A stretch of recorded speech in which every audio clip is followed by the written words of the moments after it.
Middleweight Championship boxing in an hour here on BBC1. First, Michael Palin uncovers the extraordinary story of the ladies who loved Matisse.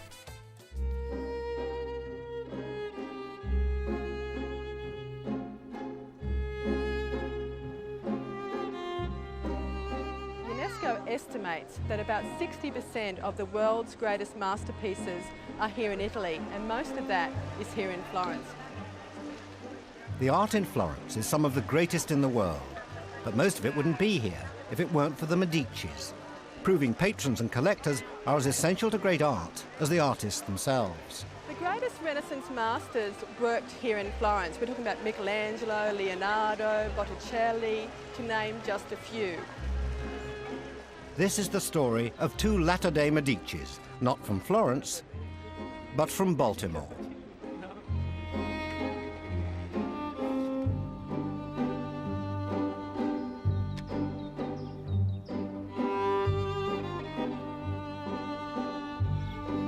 This picture was taken on this very spot in June 1903. And the two portly ladies on either side of the author Gertrude Stein are Dr. Claribel and Miss Etta Cone. And this is the start of an adventure that will make them two of the world's great art collectors. And not at all what you'd expect.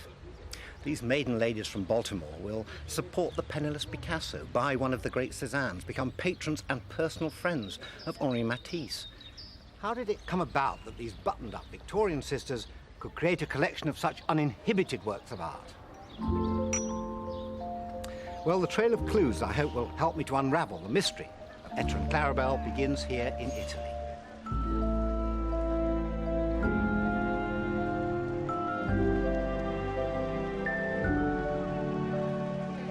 This is where the sisters were initiated into the world of art. Florence was one of the high points of the Grand Tour, on which the wealthy and well-connected were introduced to the splendours of Europe. It also opened up a world of light and colour, sensuality and sexuality, and there were reports of grown women collapsing in a faint at the sight of the naked David. Before this, the closest that Etta and Claribel would have come to the great Renaissance works of art would have been descriptions in books or poor black and white reproductions. So when they arrived in Italy and came face to face with the real thing in living Technicolor, they were overwhelmed. Other kinds of interesting strains, sexual tension, you could say, happening in the piazza here. We've got the Rape of the Sabines over there, Perseus having cut off a woman's head over here. So there we have the, the battle of the sexes going on in this very piazza here. Sharing in the delights with Etta and Claribel were their friends from Baltimore, Gertrude Stein and her brother Leo. For all four, unmarried and from large Jewish-American families, these trips to Europe were liberating adventures.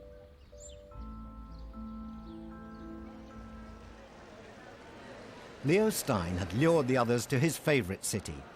Familiar with its masterpieces and well-versed in the latest art theories, he was the perfect guide for the sisters, and Etta revealed in her diary that she was the perfect pupil. Monday, 3rd of June.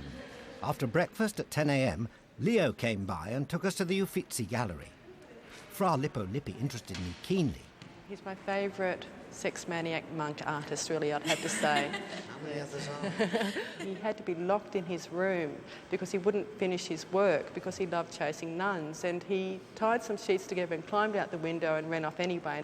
And he basically kidnapped this nun, and they had a couple of children together, and he was forced to marry her. Tuesday. Went to the Uffizi Gallery for a second visit and was charmed as the first day. Saw Botticelli's Birth of Venus. Botticelli's beautiful, lovely, graceful, linear lines. The Birth of Venus and the Primavera here were hanging in the sort of Medici weekend of villas as wonderful conversation pieces. Wednesday.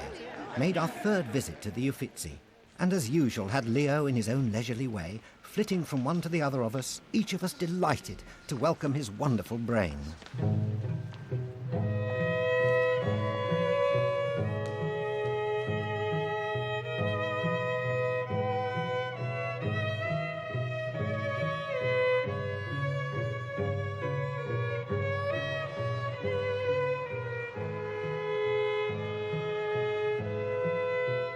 Being amongst those paintings, it's not hard to understand how a love affair with art could begin. But under Leo's guidance, the sisters' love affair was to grow beyond the wonders of the Renaissance to an understanding and appreciation of modern art. It wasn't only the art they'd fallen for, but the environment as well. When the city grew too hot and dusty, they would pack up a picnic and escape into the cool forests above Florence. They came here with Gertrude. They took the tram out here, and this was a place where they could come, be by themselves, be women together. Away from the guys. This was a women-only trip. Yeah, absolutely, absolutely. And because they were away from everyone else, they could smoke, they could climb up these kinds of paths, they could lie on the grass, they could talk about who they were, what they wanted to be. They could have a good time. They could later hike some more, get drunk, which they did. Really? And, this doesn't seem right for the ladies that we see from the photographs. It seems incongruous, but underneath that Victorian facade beat really very individualistic, idiosyncratic, even eccentric hearts.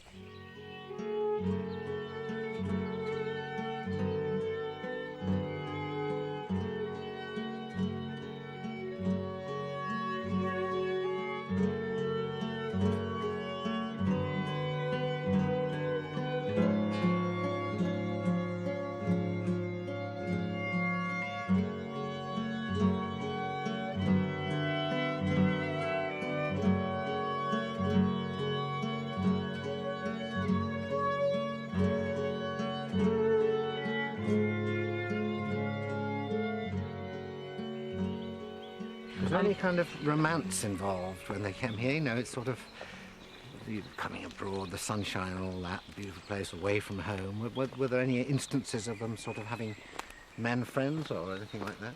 Well, their main men friend was Leo Stein, and the romance in that sense was the romance with art, not with Leo. Oh, right. But of course, Gertrude was herself a very dynamic and very sensual character, and I think that Etta was enamored of Gertrude. Right. And there's a sense in which Gertrude was enamored of Etta because Etta was a very devoted person.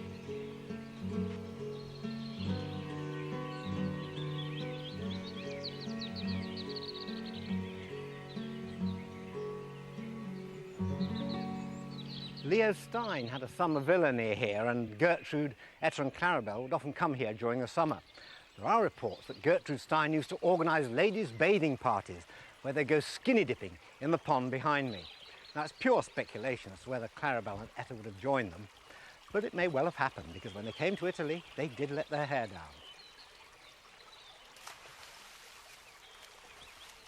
For all of these people residing here or traveling through Florence and Italy, this was not real. Real life was at home. People came here sort of to emancipate their senses. Can you explain why the Americans here in Florence at that time were so interested in the Renaissance? There was this feeling that time had come for the United States to be the place for the new Renaissance. So ancient Greece, ancient Rome, Medici Florence, somehow France in the age of Louis XIV, and then the United States. So they had necessarily to look back to Italian history, Italian art, to be inspired, to learn in order to be able to be like Italians of that time had been. So it's very much something internal to American ideology and identity building. Art museums in the United States, which by the way started to be created in that same period, the Metropolitan in New York, the Art Institute in Chicago, all proposed an anthological idea of Western art, starting with the Italian primitives and culminating with the Impressionists. So Italy, in that specific period, is elected as the starting point of a civilization which is to become Western. And this is where art starts.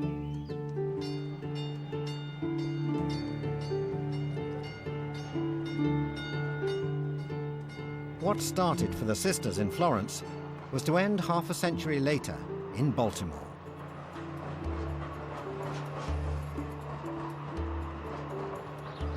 By the time they had died, Etta and Claribel had amassed an extraordinary private collection. Over 3,000 objects shipped back from Europe to their modest apartments in the Marlborough building.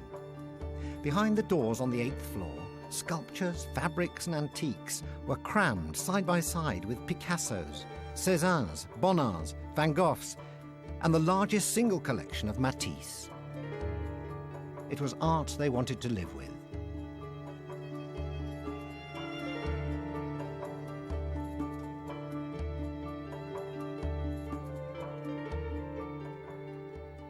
As collectors, they weren't just buying paintings, they were actually living in the paintings they bought. They had stepped through that Matisse frame and were living there.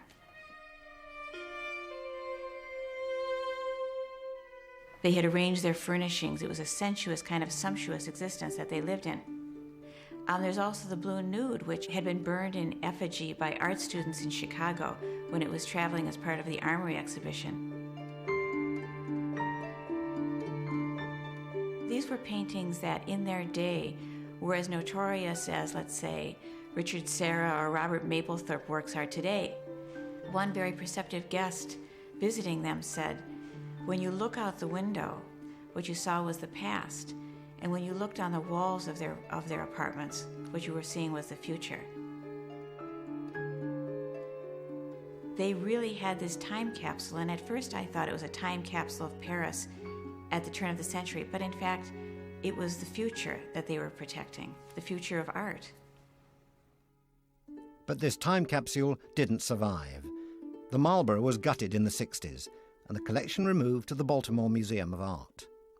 In the absence of any complete picture of the sisters' apartments, the museum approached Maryland University to try and put the pieces together. So the first thing we had to do was find the original floor plans. Yeah. A graduate student of ours found the original architectural drawings. We ended up figuring out which of the two apartments. Yeah. Now, these are their apartments. Right, so this is all of Etta's coming down here, Yeah. and this is all Claribel's. Yeah. So we could figure out what was a living room, obviously what was a kitchen, and then at that point we had to go through all the photographs. And this was the fun part in some ways. Here is a picture of the Blue Nude, Yeah. and there was no information as to what room it was in. And here's the Pink Nude over here. But if you look at the trunk, see the front of the trunk here? Yeah. And you look over here, All right. it's the same Yes. room. Yeah. Yeah. So yeah. you begin to figure out that they're actually facing each other. Which is quite a startling revelation when Right, you put that them all they together, that these two Victorian ladies lived with nudes on either wall in the Right, same both room. sides facing each other. Yeah. That's incredible. And look at all the boxes. They just had lots of boxes full of textiles and full of postcards. Yeah, They collected an immense amount of stuff. Yeah. Some person said they stored paintings under the bathtub. Yeah. There's one. We put one person in.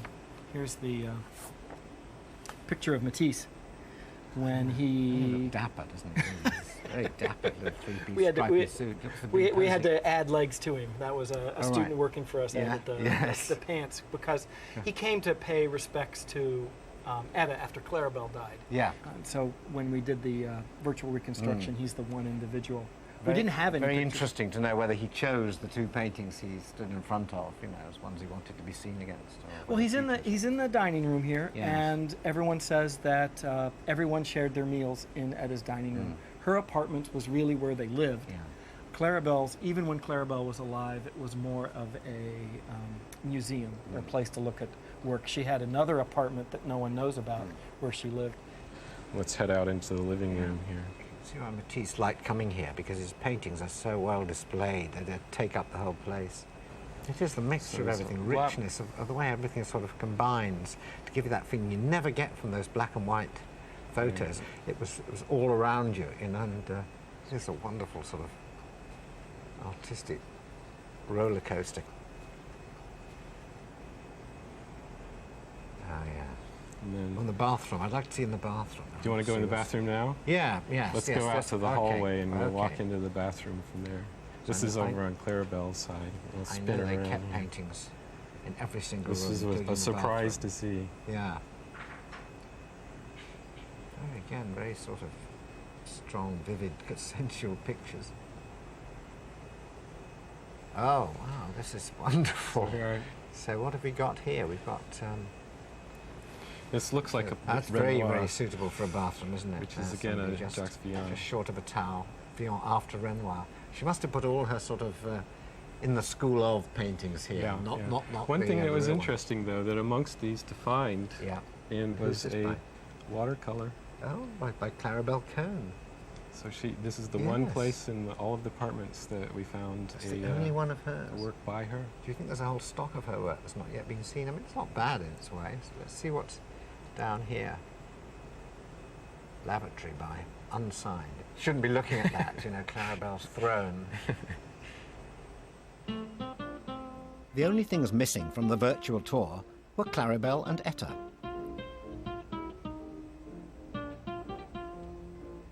Their nephew, Ed Cone, knew both women personally. He invited me to his house in Princeton.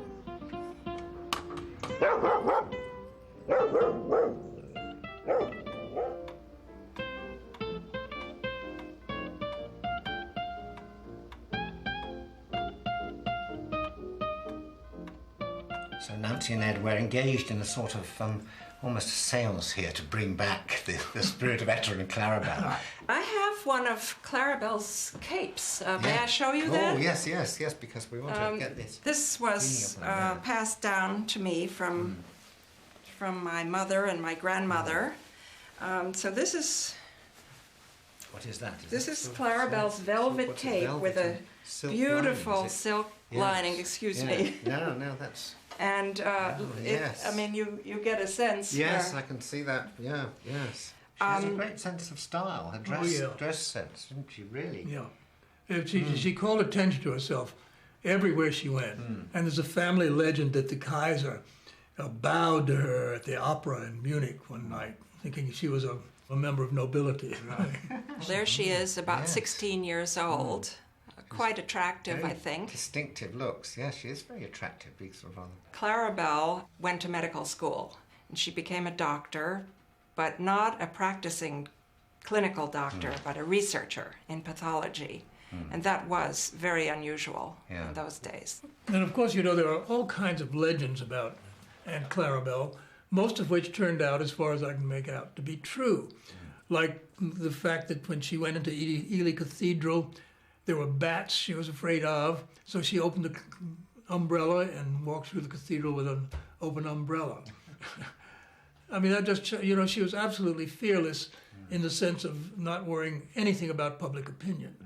When she bought books, she would, if the book looked like anything she might want, she would really want, she'd buy 3. One to read, then one to put in the library, her library, and then one to give away to friends. Must be an absolute shopkeeper's delight. Absolutely. This is Etta with lovely my one, grandmother. Oh, yes. That's Dorothy so lovely that Long. she's sort of smiling and sort of dancing with her on Yes, you on see the how lawn. lively she was Yes, there. yeah. Although she never had children of her own, she was attracted to children, so long as they were at a certain distance. She was wonderful to my brothers and me, and we all loved her very much. So she was we felt her warmth tremendously. She always wore long dresses, as far as I Oh, can yes. see. Those dresses were also functional. When she traveled in Europe, there were all kinds of documents, money, things hidden in her, what she called her underground. So these were not simply skirts, they were voluminously folded and refolded and with pockets in every direction. It's quite interesting, actually. I think probably mugger-proof. In 1949, when yeah. she died, and I remember her at that stage, she was still wearing the long dresses. And by that time, of course, it was very unusual. Etta and her older sister Claribel were 2 of 13 children born to German Jewish immigrants Helen and Herman Kahn, who'd come to America fleeing persecution. They changed their name from Kahn to Cone and set up a small grocery business, which thrived during the Civil War. But it was cotton that was to make the family fortune. The oldest brother Moses invested wisely, and the Cone mills went from strength to strength, soon becoming Levi's main supplier of denim.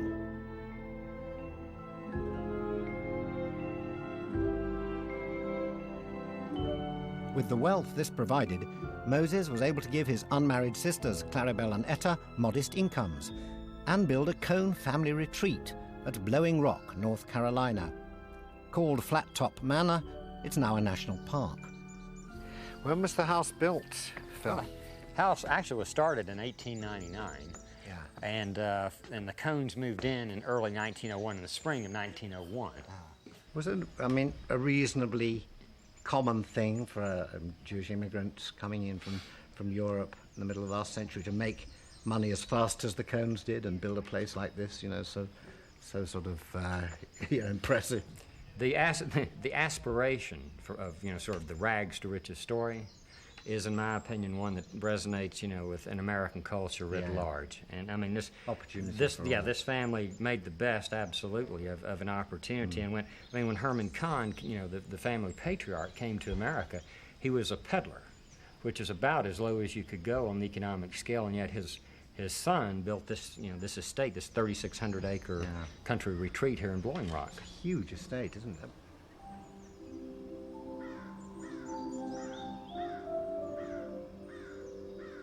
When Etta and Claribel were up here, they'd be sort of 30 years old, something like that. What would they do during the day? What would be the activities here for ladies like that?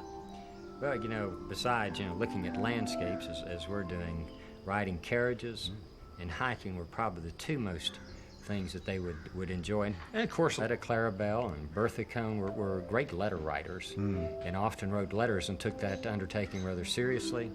Bridge in the evenings, Etta often played the big Steinway that was in the music room there, the parlor. She was a she was a pianist.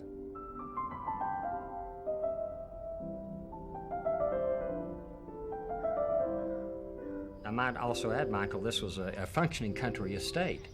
And all the slopes that are down below us would have been just rows upon rows of apple trees. And Matisse actually commented on receiving some apples or enjoying some when he was, I think, visiting Baltimore. I think I heard about that. And Gertrude Stein, I think, also got some of the famous Blowing Rock apples. Yeah. Well, exactly so. As I recall, some were shipped to her, and she commented about they had arrived just in time for the new year and were most enjoyed. And apples from this estate went to many locations. Amazing, just sitting here, the time we've been talking, how it's changed out there, But you see for miles, and now it's sort of like being above the clouds.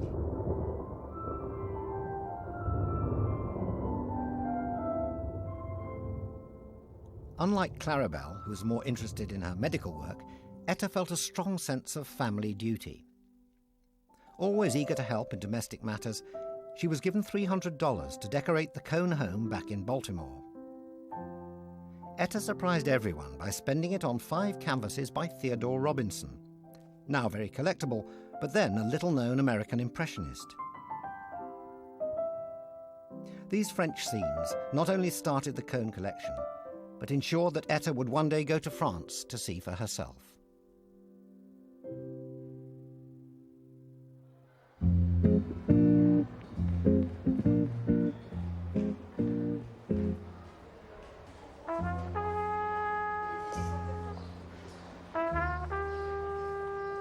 The sisters had one great advantage that would help them as collectors. They loved shopping. They were both skillful and dedicated shoppers, and Paris was their favourite marketplace. Yeah. It's like a Matisse. Fabrics, lace, gloves, jewellery, books, anything not too expensive for their purses and not too large for their handbags.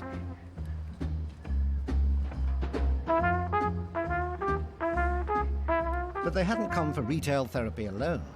Their inspirational friend Leo Stein was now living on the left bank with his sister Gertrude. Etta rented a flat round the corner to be close. She also took on an unpaid job, typing Gertrude's latest novel. I think Etta really fell in love with Gertrude Stein, and Gertrude Stein may have reciprocated that at some point in their lives, and it may or may not have been a real relationship in some kind of sexual way. But in terms of her being in love with her, infatuated, becoming a different kind of person, becoming alive in a way that anyone who's ever been in love understands, that was Etta. And it's so clear in the journals and the letters that she became a different person. All of a sudden, she's sparkling, and she's happy, and she's having fun, and she's doing things that are just sort of, you know, this can't be Etta. This isn't the Etta that we know. Is it a sin? Is it a crime? Loving you, dear, like I do. If it's a crime, then I'm guilty of loving you. Maybe There's a story that Gertrude once brought Etta to Picasso's studio here in Montmartre when she was having a portrait painted by him. Montmartre at the time was a place of pimps, drug pushers and prostitutes, a very far cry from the tea rooms of Baltimore. Anyway, when they came in, they were confronted with a set of dingy stairs leading down. And when they got to the door, Picasso wasn't there. And the only clue they had to his whereabouts was a note that had been pinned to the back of the door, and on it, Picasso had painted a picture of himself, trousers down, crouched over the toilet. Gertrude thought it was jolly funny, but Etta was a bit shocked. However, she recovered enough to buy 2 of Picasso's sketches for 120 francs. Now, as Picasso and his girlfriend were living here for as little as 50 francs a month, this would have made a considerable difference to their life.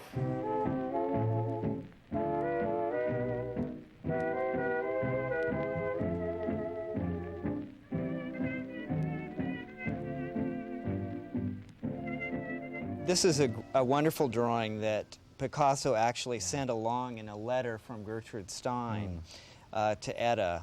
So is this thanking her for being a patron, do you think, and saying, well, come back, the hat's, exactly. The hat's still out. Thanking her and also asking where is she now, because he misses the patronage. And how much did they pay Picasso for them? Hardly anything. I mean, we can tell from their account books that they were just, you know, pennies, really very little. They were spending much more on lace and dresses and the charges for their hotel room or meals. And their value now, roughly? I mean, this one here? Enormous. Enormous. We're talking millions here? Well, yeah, some of them. Let's see the others. We don't like to Let's reduce the things I know exactly. in monetary terms, but no, I'm just you so know, fascinated by not the money now, but the contrast. I know. With what they picked it's extraordinary. It's extraordinary. This is one of the most. I have to keep myself from saying most important, most remarkable every time because they're so extraordinary. Yes, that is, this self-portrait from 1906. First of all, the paper is quite textured. You see the lines, and the medium coming off the pen is quite dry, so it has a kind of brittle look. It's almost, you know, violent, really. Yes. Expressionistic. And then, powerful, isn't it? Quite simply very, very powerful. And the concentration on these eyes, these cubist-like eyes here. Yes, sort of sadness there. Somehow, yeah, that's true. But melancholy in the eyes. Exactly.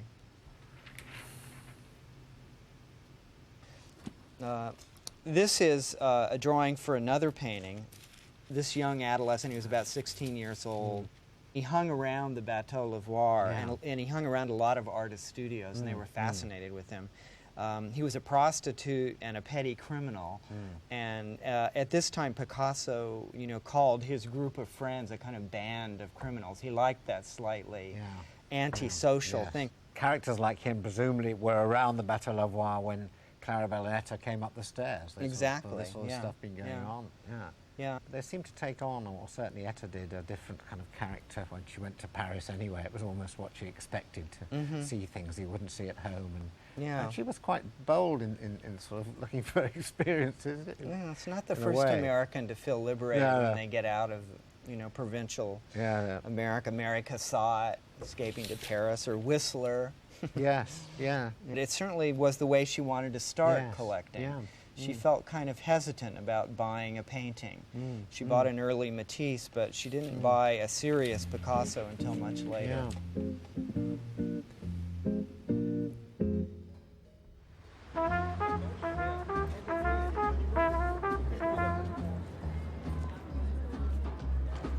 It would have taken Gertrude and Etta almost 2 hours to walk down from Picasso's studio up in rural Montmartre, across the river, to the Steins' home on the left bank.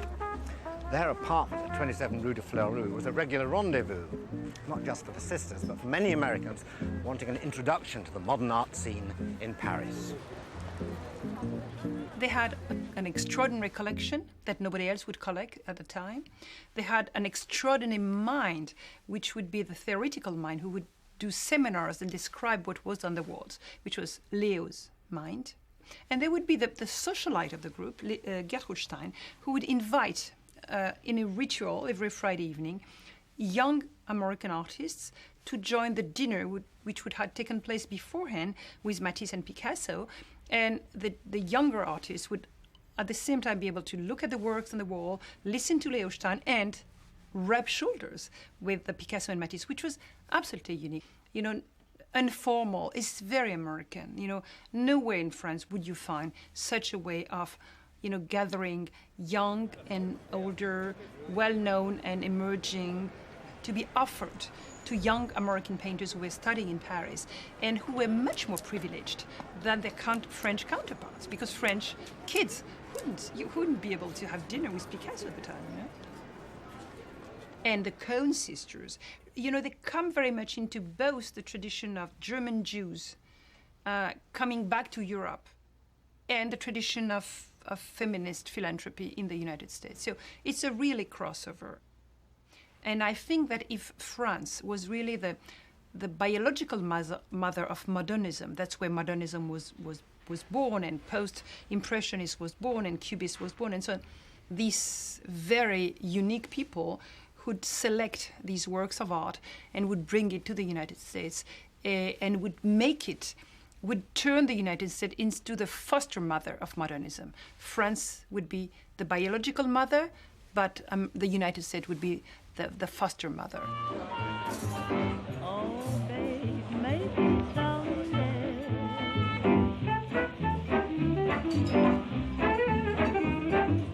Seduced by the delights of Paris, Etta stayed on in the city with Gertrude, wining, dining and visiting galleries.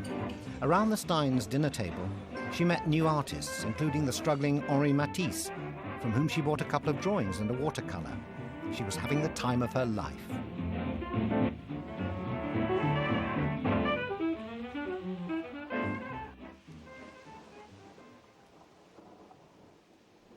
But when her brother Moses, head of the Cone family, fell seriously ill, Etta knew that her place was at his bedside. Moses' death brought to an end a chapter in Etta's life. It was the brief flowering of independence in Paris when she was starting as a typist for Gertrude. And it was in her letters to Gertrude's time that she really expressed the full intensity of her grief over the death. "I'm having a hard fight," she wrote, "and for a time I really wished I could have died. You cannot possibly know how I adored and worshipped my brother. I'm striving with all my willpower to overcome a devilishly emotional nature that has been stirred to its depths." She poured out her emotional state, which was very serious. She said she wanted to die. I mean, she wanted to lay down and never wake up. She was just mortally wounded for a very long time. I mean, years, not months. She wrote to Gertrude. She expressed all these feelings to Gertrude. They were so close. Then Gertrude met Alice B. Toklas in 1907. By 1908, they were living together. And so she had a life partner. And there's crystal clear evidence that Alice was very jealous of Etta, and Etta was certainly very jealous of Alice. They did not like one another one bit. And there was competition. Etta said she felt sad that Alice had taken her place, was typing novels to Stein's work. It was tense, it was difficult, and the communication between them deteriorated. Some years earlier, Claribel had moved to Germany to continue her medical studies. She was living in Munich when the First World War broke out. Her brothers arranged for her to leave, but she said no, she really couldn't be inconvenienced because she couldn't one, get a private compartment for herself or baggage space for her 13 trunks. And she wasn't about to leave Germany just because of a world war. During the beginning of the war, her day's list of things to do that day was buy red buttons, write a check for $1,000 for antiques, tip the room maid 50 cents. She was completely unaware of what was happening around her. In fact, I think she might have enjoyed the pageantry of the troops marching through the streets. Claribel was there, a woman, a Jew, an American. By all accounts, she shouldn't have been in Munich alone at that time. She had been cut off from her funds, and she'd been borrowing money from relatives. But by 1919, those funds were scarce as well. She wrote Etta in one letter that she remembered digging through some trunks because she was without shoes and found an old pair that she'd abandoned years before and was so thrilled. She and her maid admired them so because they were actually had soles, and she'd been walking around with shoes with holes in them. The war rattled Claribel in the way that nothing else had. The years after the war, really, when there was such chaos in Munich, she never really had time for people anyway. But when she saw what people did to each other on the streets, killing each other, you know, the constant violence, the gunfire, she retreats from people even more.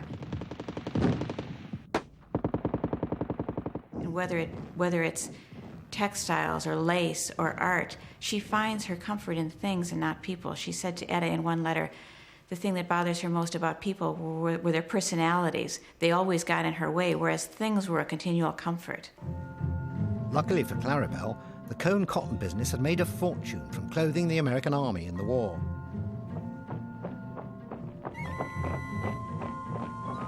She headed back to Baltimore on a transatlantic liner, booking 3 staterooms for herself and her luggage. Claribel and Etta, now reunited, had serious money to spend on their passion for art. In 1922, after a 9-year absence, they returned to the dealers and auction houses of Paris.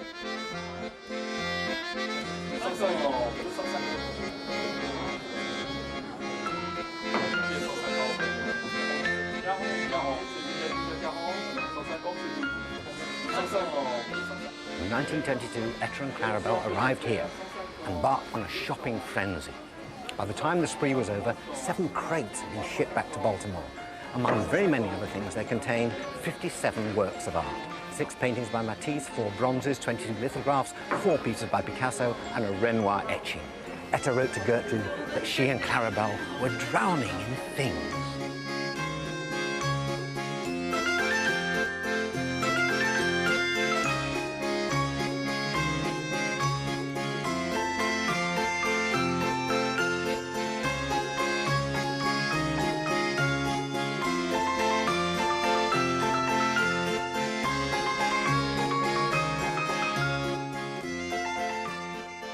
As an apprentice collector myself, I decided to do my own research into the art market and find out how much it's changed since Claribel and Etta were here.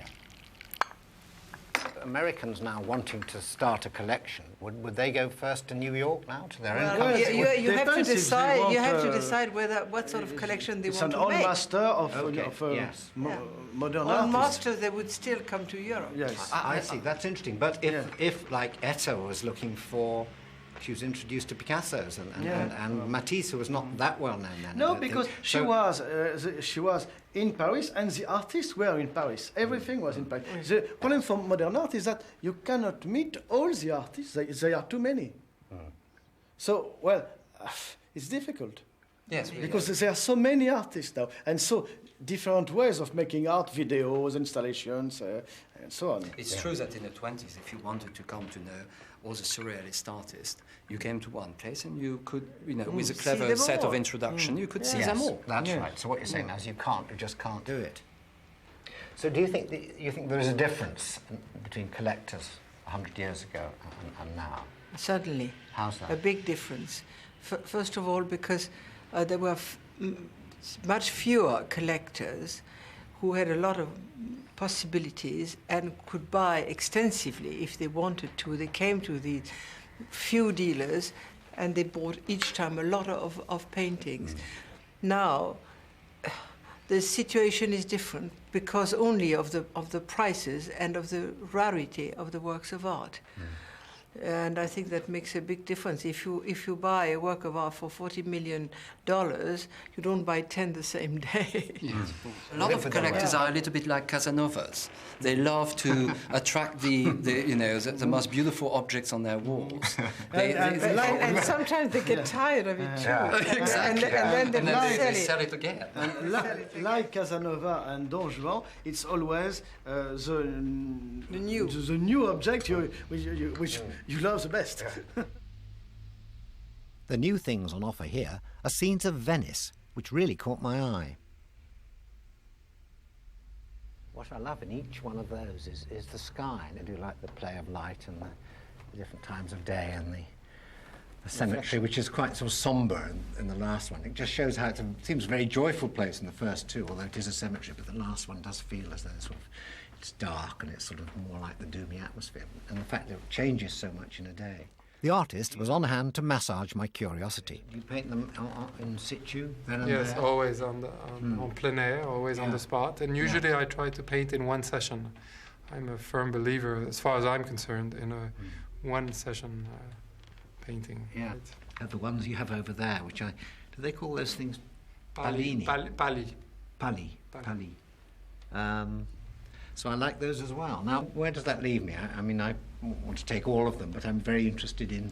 Well, I think that what we are interested is to get you started on the process of reflection. So it's quite interesting. The artist having massaged my curiosity, the dealer was on hand to massage my wallet.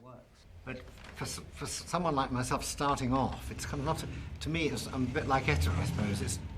It's not an intellectual decision. It's really what I find just well, which is the one which attracts you most? Excites me and attracts me. Well, first it was those three. Now I look from here at the Palli. I like those three very much. Well, I think that what we could do at a later stage is place them next to each other. The more you talk about it, my hands are going damp. You know, I'm getting I'm feeling. Well, that's exactly the excitement. That's exactly the excitement. There's no doubt about it. Buying art is a painful pleasure, and as I settled for the trio of Palli, I couldn't help wondering how Etta and Claribel ever came to any decisions.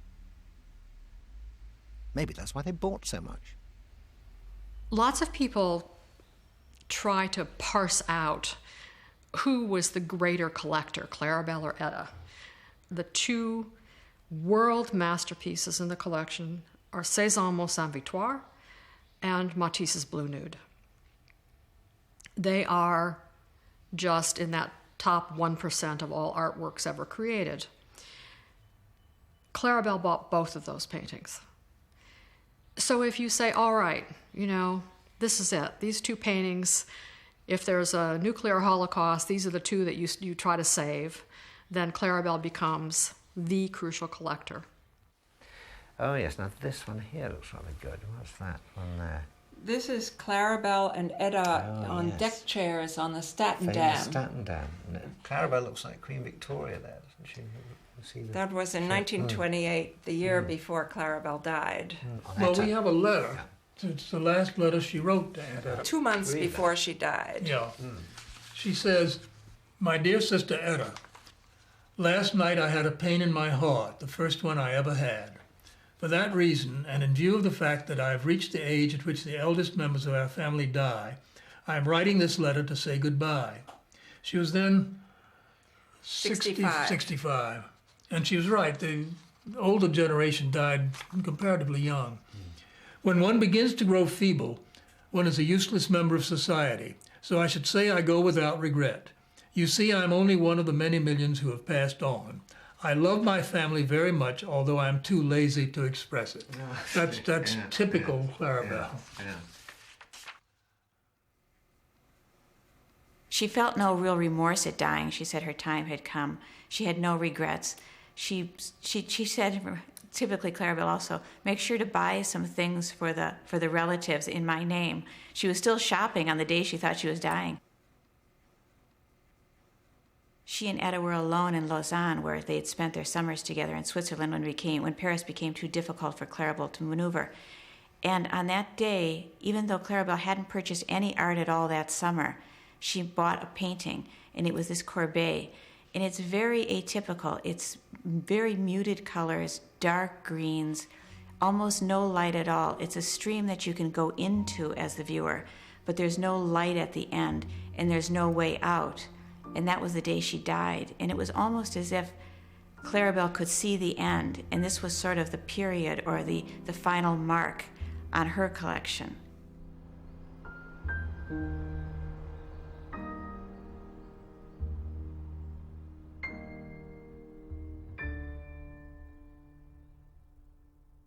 One result of Claribel's death was to bring Etta and Matisse closer together.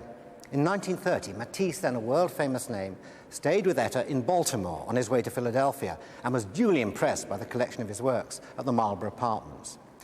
Whilst he was in America, Matisse received two very important commissions. One was from Etta to do a portrait of Claribel, and he offered to do Etta as well, and the other was from Albert Barnes to produce this enormous mural. He finished the mural much more quickly than the portraits. The problem for Matisse was that he wanted the portraits to be more than just portraits. He wanted them to be an insight into the character of two women he knew very well, but whose essence he found it infuriatingly difficult to pin down.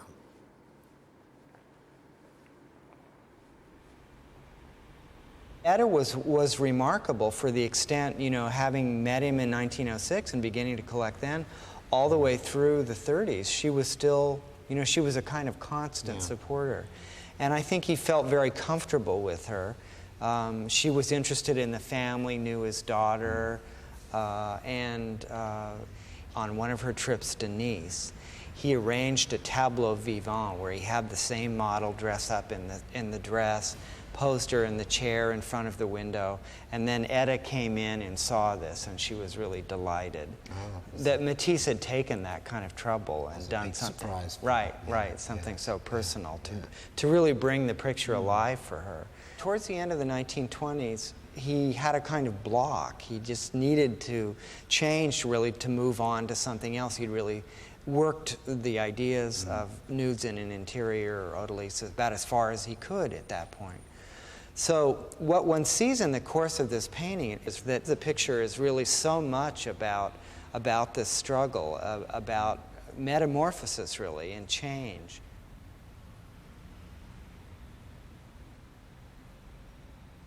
You can see that the shape of the dress changed. You see how it came, it was at one point out here and has been kind of narrowed down. Oh, I see, yes. The dress has become like a kind of chrysalis almost, isn't it? Effect there. Exactly. Sort of organic. Yeah. You can see a line, the dress evidently sort of slipped down here. You can see the line across there. So he leaves all of that. I mean, he could have covered that all up. Yes. He's dated it, I noticed, 1929 to 1931. Right, so he's, you know, he's acknowledging the revealed. fact that this has been through so many changes. It's all there. One senses that Etta would have understood because of her interest in process and the way that artists work. The fact that she collected sculpture and drawings, so many works that show the struggle and the sort of metamorphosis that Matisse's works go through. Matisse really campaigned to get Etta to buy the pink nude by sending her all these photographs. So when she finally visited Nice and saw the picture complete, she could hardly say no.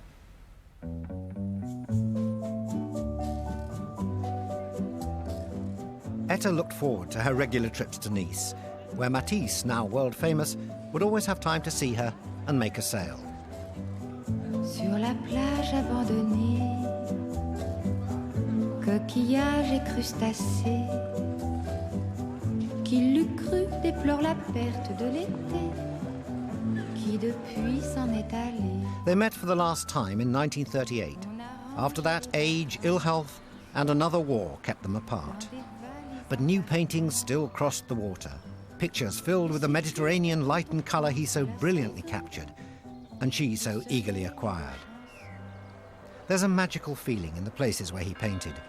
The beauty that attracted Etta still draws the crowds, and the house where he worked in the war is now a haven for amateur artists seeking the Matisse muse.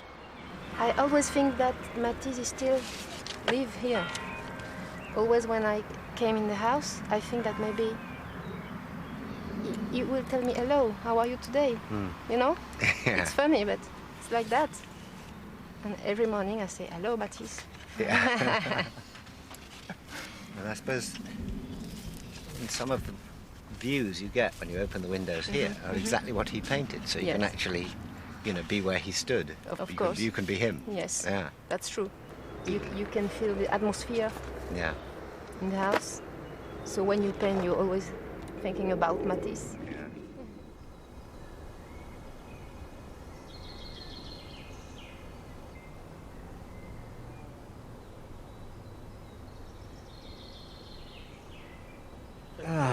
It's turning out to be rather slightly more Raoul Dufy than I intended. It's got those little lines. It's just the thing is to start. It's like jumping into a cold swimming pool. Exactly. I feel very nervous and a bit tight because I'm not used to expressing myself. So you've just got to go in and whoosh. There we are. Yeah. That's great.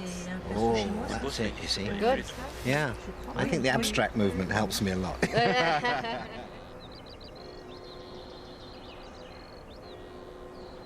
think I'm the only person who's painted the television area.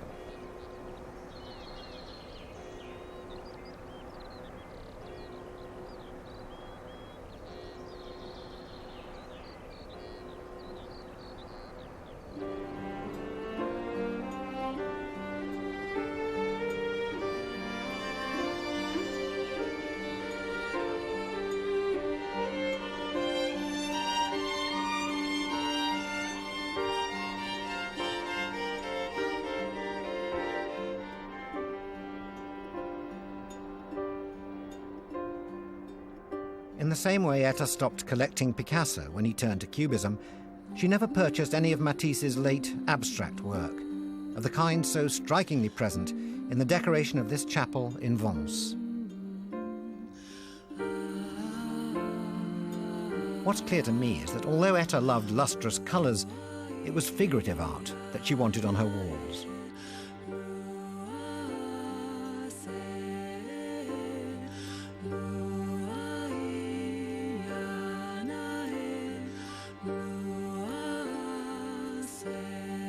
Matisse never saw Etta again, but his grandson Claude remembers meeting her when his grandmother took him to America.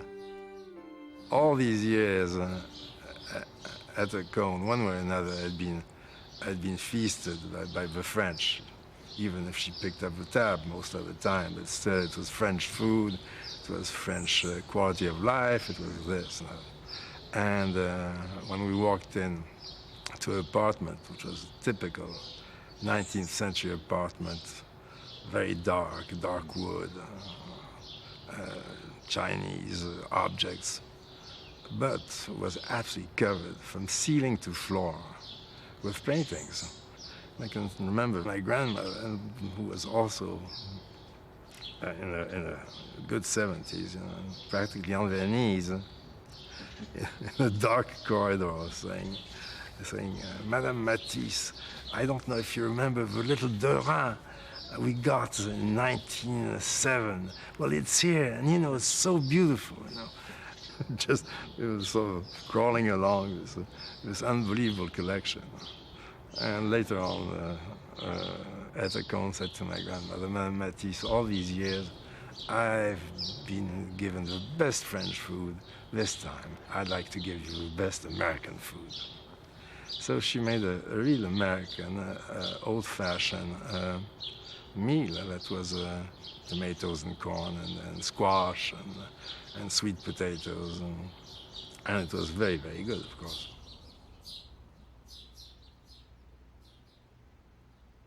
Etta got the idea for a catalog of their work. It turned into a 400-page book. It weighed a good 7 to 10 pounds, with 127 plates. She had 1,000 copies printed up, which she then dispatched like doves all over the world. Can you imagine getting on your doorstep a 400-page book and opening each page and seeing Matisse, Picasso, Renoir, Gauguin, Courbet? People must have wondered, where has this been hiding? And from that moment on, Etta was inundated by visits from people from London, New York, Los Angeles, San Francisco, Chicago. curators who thought down the line they'd like to have this as part of their museum.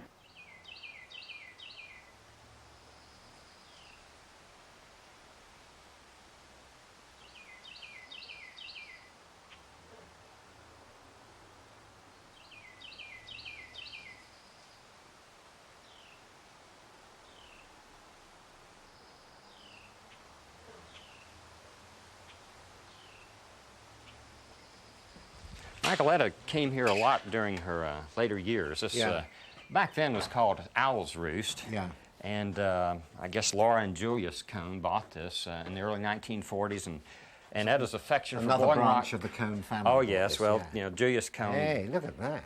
Wow. Yeah, why don't you step out on the is porch? fantastic. Let's take a look at the view you get from here. That's extraordinary. All this sort of, they're all wooded, all those mountains just stretching away, and there are lots of thick wood, cloud drifting. That's beautiful. This is a collector's view, this one, isn't it? Well, exactly so. There doesn't seem to be any other houses or buildings. There's one over there, but basically it seems just... Well, it's one of the things that brought people to Boiling Rock and certainly brought Etta here, one of the many things. Yeah. And of course, you know, just a few miles from Flat Top Manor. I mean... Yeah. I'm just imagining Etta here, you know, last days of her life.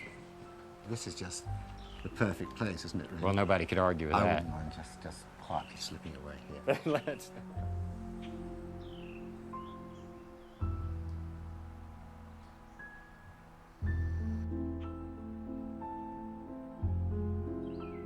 Etta was peaceful when she died in her sleep at the age of 78 in this house in Blowing Rock.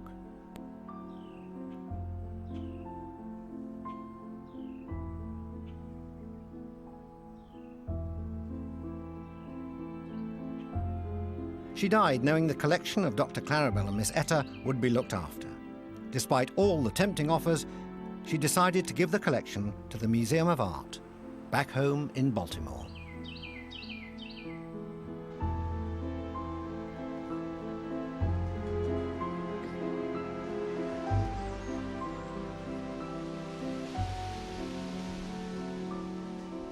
When Etta died, a Pinkerton guard was stationed at the door, probably wondering what on earth he was protecting. And they found that everything was there as if the sisters were there. The flowers were still in vases. Claribel, who'd been dead for 20 years, her clothes were still hanging in the closets. And the way the apartment was after they died was as if it was still waiting for the sisters to come back, as if they would open the door and walk in.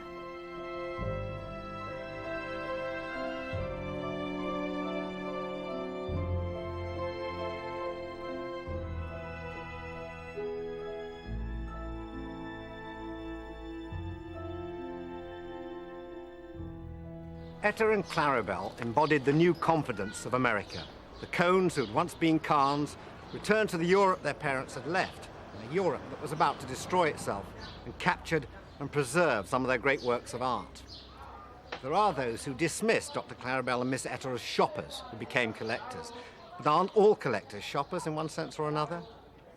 Beneath the Victorian airs and appearances, there were two remarkably modern women, independent and open-minded, and the collection they left behind owed nothing to power or greed, and everything to their own delight in art and beauty.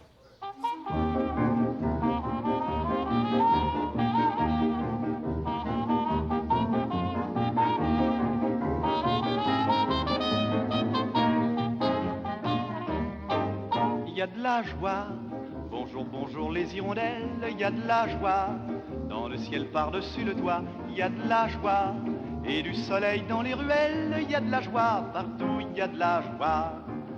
Tout le jour, mon cœur bat, chavire et chancelle, c'est l'amour qui vient avec je ne sais quoi, c'est l'amour. Bonjour, bonjour les demoiselles, il y a de la joie, partout il y a de la joie.